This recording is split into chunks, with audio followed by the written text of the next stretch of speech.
Okay, good evening, everybody. So we're Apiotics, and what we do is try and solve problems for software developers who are building applications for the Internet of Things. So the Internet of Things is a somewhat nebulous concept, but what we mean by it is you want to write an application that talks to a connected device. We saw one of those earlier. I think we're going to see another one later. And what we're trying to do is help developers who want to build those applications build them faster, build them better. So we're going to talk about that. So the main problem that we see when you're trying to build an IoT device today is you spend 95% of your time on the plumbing to connect a device to an app, make sure the communication goes right, and only about 5% of your time on the real value that you're trying to deliver. Whether that's in a B2B context, whether it's a consumer device, you just spend a hugely disproportionate amount of time on things that should be simple. In particular, if you're trying to build one of these IoT applications, you end up having really to build three applications, right? You have a software stack for the device itself. You have, on the left of the screen, you have a software stack on the right in the cloud for your app. And you have one in the middle that actually connects those two things together, right? So it's very complicated. Each of those stacks has its own complexities. And you end up having three teams that then have to talk to each other. So 3 stacks to build one app leads to some bad mojo, right? And you have a lot of complexity that gets introduced in this when you're just trying to build an app that takes some data from a device and sends it to an app that someone can look at. That's what we're trying to do. And let's say you figure out all that complexity, right? You build a prototype, you put it in users' hands. Most of the time, because it's hard to predict what users are going to want, the users are going to say, you know what, I don't care about that, right? Try again. So it's really important for software developers who are building these applications to be able to build them quickly, to get user feedback quickly, in order to hone in on what the market really wants. Right? And so there's this prototype stage where you got to deal with hardware selection, protocols, this multiple stacks, integrating all this software, and only then do you get to market validation where you get to put something into a user's hands. Right? So what we want to do is to take this sort of initial stage and take it from where it is today, where it can be 6 months to get to putting something in someone's hands, to days or even hours.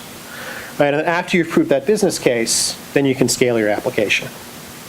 So let's see how this works. Right, we're going to show you a demo of someone building an application going from 0 lines of code to an application that connects to a website. We can turn on an LED, and we can press a button that shows up in our app. Basic app, but nonetheless, we're going to do this in the time I have remaining, which is not very long, right? So if you're not a developer, don't worry too much about following what you're seeing. I'm going to walk you through it. You go onto our portal, you create your application. You create a worker.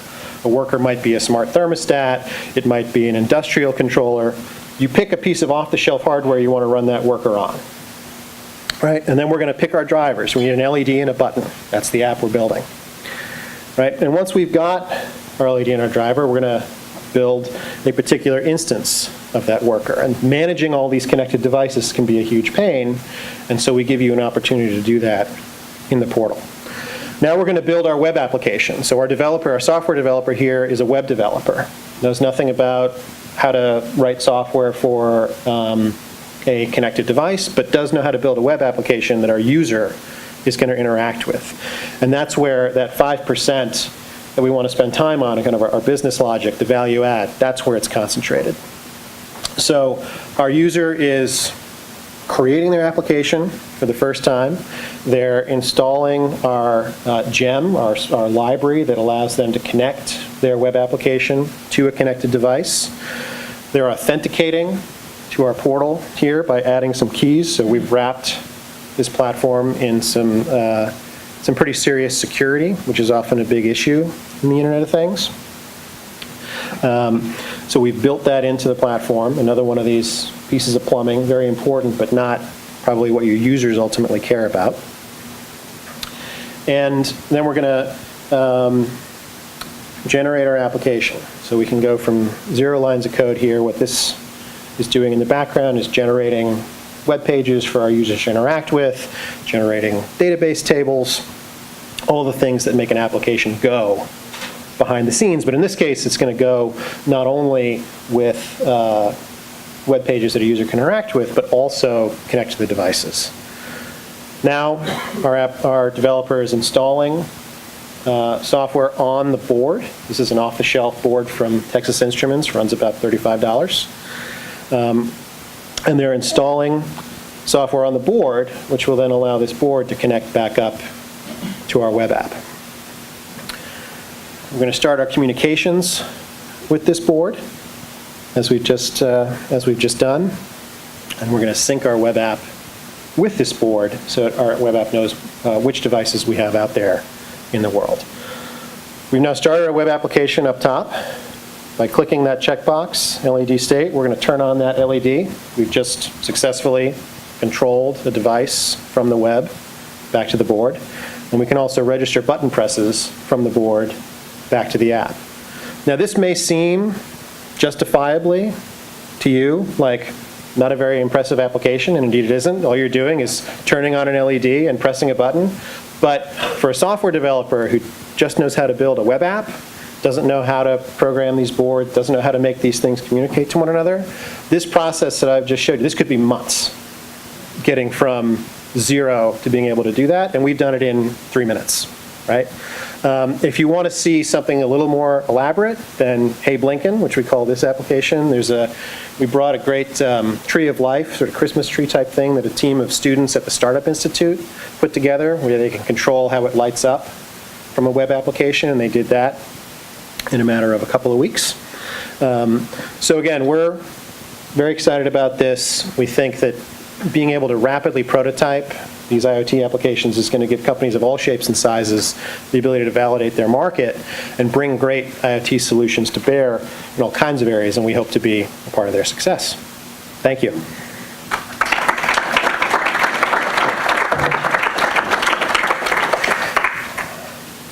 Yes? It's a very cool demo, and I have no idea it was so advanced in the process of doing this. It's really, really cool stuff. You're saying that the application could be in many areas, like toys, for example, or thermostats. You said earlier, maybe drones being controlled.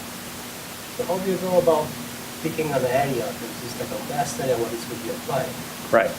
So the question is, this could be applied to many different IoT applications. How do we focus on?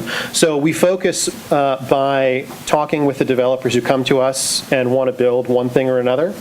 And if they want to build a smart thermostat, then we make sure the drivers they need to do that are up sooner rather than later. If they want to do an industrial sensor application, we focus on that. So we're being very driven by what people want to build. Yeah. For the drivers, obviously every IoT board system, there are certain standards that we have now, OS for that. How are you prioritizing that segment of how you because that's a lot of work. Yep. Probably a big percentage of what you're trying to help with. Yep.